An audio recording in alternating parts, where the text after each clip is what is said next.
আমার মানে টাকা চুরি করতে হবে, ব্যাংক অ্যাকাউন্ট হইতে হবে, এটা 600 টাকা করে দেওয়া। আমি অ্যাকচুয়ালি ওই দিন যখন গ্যালারিতে গিয়েছিলাম তখন একজন ফিনল্যান্ড থেকে একজন মহিলা ওই দিন সকালেই সে ফ্লাইটে ল্যান্ড করে এয়ারপোর্টে, ওখান থেকে স্ট্রেট মাঠে খেলা দেখতে আসছে। তো সে আমাকে খুব সুন্দর করে এসে বললো যে ভাইয়া যদি একটু ওয়াশরুমগুলো ঠিক করা যায়।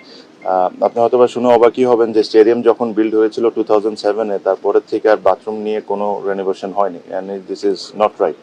তো আমি এই কারণে যাওয়ার সময় ওখানে দেখেছিলাম। সো ইন্টারেস্টিংলি ওখানে একজন ভদ্র আমাদের খালাম্মা, আমি যাকে ডাকি খালাম্মা, একজন ছিলেন যেনার দায়িত্ব হলো বাথরুমটাকে পরিষ্কার রাখা, উনি ছিলেন। উনি আমাকে একটা কথা বলেছিলেন যেটা হয়তো অনেকে ভিডিওতে দেখেছেন যে ভাইয়া আমাদের 300 টাকা করে পাই এই জিনিস পার ডে, এই জিনিসটা যদি আপনি একটু দেখতেন।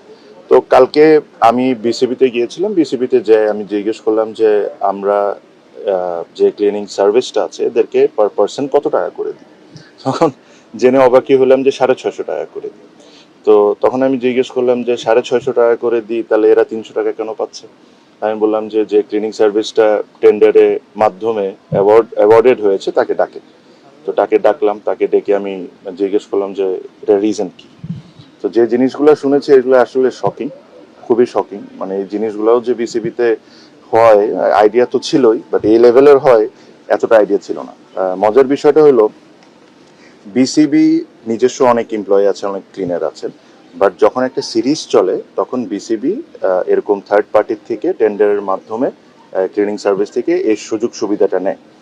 তো যখন এই টেন্ডারটা হয়েছে, একটা কোম্পানি টেন্ডার পেয়েছে, তো নিয়ম কি ওই কোম্পানি লোকজন দিবে। বাট এখন যা হচ্ছে হলো যে ওই টেন্ডার একটা কোম্পানি পাচ্ছে, বিসিবিরই লোকজন এই 30-40 জন ক্লিনার দিচ্ছে, ওই কোম্পানি টাকাটা বিসিবির থেকে নিয়ে বিসিবির লোকজনকে দিচ্ছে, ওই টাকাটা নিয়ে সে টাকাটা নিয়ে তার মতো করে ক্লিনারদেরকে দিচ্ছে, আর যার প্রফিটটা তা রেখে নিচ্ছে। তো তখন আমি ওই ক্লিনিং সার্ভিসকে বললাম, মানুষকে আমি বললাম যে ভাইয়া আপনাকে 650 টাকা করে দেওয়া হয়, আপনি তো এখানে ফ্রি সার্ভিস দিতে আসেন নাই, আপনি এখানে লাভ করবেন বা আপনার কিছু খরচ টরচ থাকবে।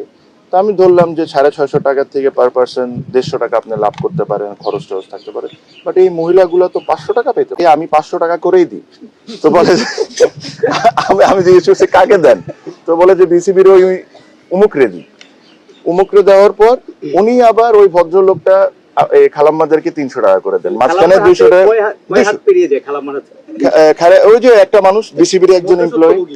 তাহলে কি ব্যাপারটা এমন হয়ে গেছে যে যারা ক্লিনিং করে তারা 300 পায়, আর যারা ক্লিনিং কাজই করে না তারা 350 টাকা নিয়ে নেয়? যারা না, আবার ওর লাভ আছে না ভাই। তো যে মাঝখানে যে ব্যক্তি কোনো কাজ না করে খালি লোকজনকে দিয়ে 200 টাকা করে সে নিয়ে যাচ্ছে। তো তাকে আমি ডেকে কালকে বললাম যে আজকে থেকে যদি চান যে আমি এই টেন্ডারকে বা এই কন্ট্রাক্টকে অনার করি, তাহলে আপনারা আজকে থেকে লোক দিবেন, যেটা আপনাদের দেওয়ার কথা। আপনারা লোক দিয়ে আপনারা এই প্রত্যেকটা ক্লিনার, যে খালাম্মা থাকতে পারে, এখন অনেকেই পুরুষ মানুষও হইতে পারে, এদের নিজেরা প্রত্যেকটা টাকা ট্রান্সফার হয়েছে এটার প্রমাণ সহ আপনি ফাইন্যান্সে সাবমিট করবেন, তারপরে আমি আপনাকে বিলটা ছাড়বো। এই ধরনের আমার জিনিসটা হলো যে এরকম কারাপশনস বলেন, এরকম জানেন বলেন, এগুলো তো আপনারা অনেকেই জানেন, বাট আমার কাছে কষ্ট হয় যে এই মহিলাগুলা যে যারা 300 টাকা 400 টাকা ডেলি ইনকাম করে, এদের থেকেও টাকা খেতে হবে, মানে এদের থেকেও আমার মানে টাকা চুরি করতে হবে। মানে দিস ইজ অ্যাবসলিউটলি ননসেন্স। আর আমি প্রমিস করেছি, আমি তাদেরকে বলেছি যে তার একটা বিল সাবমিট করতে বলেছি এই সিরিজে।